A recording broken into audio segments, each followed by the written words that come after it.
sports discussion. This week it is the 2020 Masters in golf, and we're going to look at some of the contenders, the rookies, the defending champion, and my two picks to potentially win the tournament itself. But yeah, it's going to be a tough year to win it. I mean, there's the names involved in the fact that it's in autumn this year instead of in springtime. It should be very interesting. First of all, we'll talk the defending champion, Tiger Woods. Won it last year on the final day after being behind, which made it one of the biggest comebacks in sporting history from his career, going downhill and coming all the way back to win a major. I can't see him retaining. I mean, if anything, I'm seeing him struggle to make the cut. His form has been very all over the place, to be honest, this year, and it's just, I can't see it happening. I seen him a couple of weeks ago or last week, and even short putts, just nothing's dropping for him, nothing's going in. I can't see him defending at all there, unfortunately. We'll go on to some of the contenders now, in my opinion. I don't see them good enough to win it, but I think they'll be there or thereabouts, potentially. We'll start off with Justin Thomas. I think he is due a good performance at the Masters. He's never had a top 10 there, which is really surprising when I was looking up all the kind of statistics, etc. For the Masters. He's never had a top 10. I can see that changing potentially. Will he be good enough to win? I'm not too sure. We'll have to wait and see. Next, we'll look at Patrick Reed. I mean, he has just been he's definitely a contender. He's just been a top 25 machine this season, very, very consistent, and you need to be very consistent on at Augusta, so very, very good chance for Patrick Reed. Also, Brooks Koepka. I mean, what can we say about Brooks? He's just an absolute machine. He's basically won it all. Along with the tee, very consistent. I mean, you can't rule him out at all either. But we'll have to wait and see. I just don't know if he's quite at his tees game yet. So we'll have to wait and see in that regard. We've also got Patrick Cantlay, who's been very good recently. In fact, kind of very good consistently all season.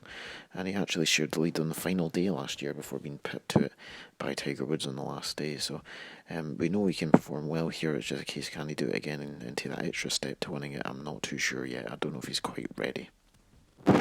Now we look at the rookies, and this is how difficult this field of players is this year.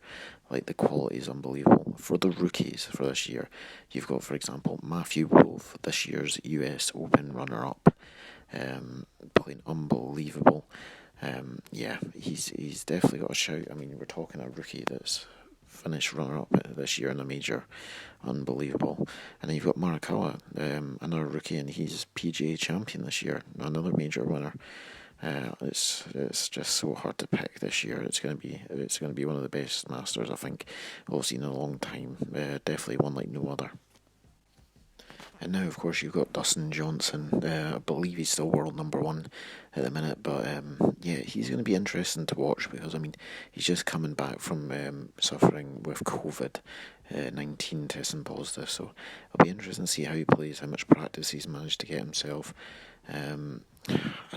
For me, the lack of practice potential in the run-up to it might just make the slightest of differences. I don't know if he'll quite make it this year.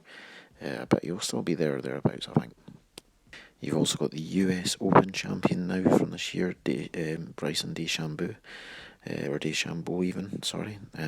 Yeah, I mean, he's favourites with the bookies, but for me, he's been too experimental this year. I just think with other courses, you can get away with experimenting, especially with his power and strength, but Augusta's just not as forgiving when you make a mistake there, so I think he's not going to win it quite yet. I don't think he's ready. I think he needs to stop experimenting, find what suits him best, and then I'll maybe consider him to win it.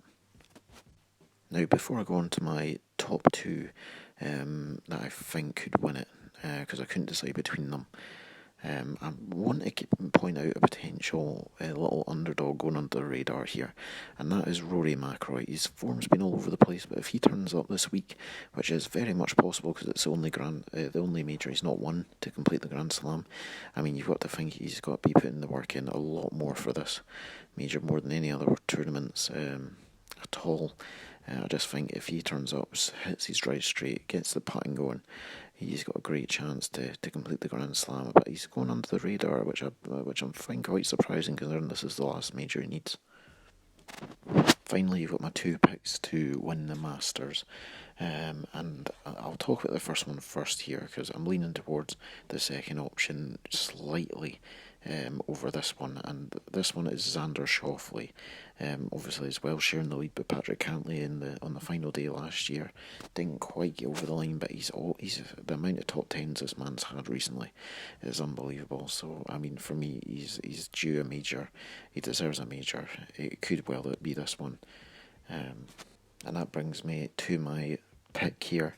I've literally just decided this very second before I can decide between Xander Schauffele and this man, and that is Jon Rahm. Just the man has been absolutely outstanding. Kind of arrived on the scene, kind of made a name for himself at the Ryder Cup in his debut, but ever since then it's been all uphill, winning tournaments all over the place. I mean, he's also been so consistent, and for the last two Masters he's 21 under par, so we know he can play well here. It's just he's not been able to get over the line. I think this is his year, so yeah, I think Jon Rahm for me is going to win it this year. And that includes my preview and predictions for the Masters 2020. Let me know what you guys think below. I'd love to hear your opinions. I mean, I've seen the last video just short of 200 views, and there was no comments, no likes, no subscribes.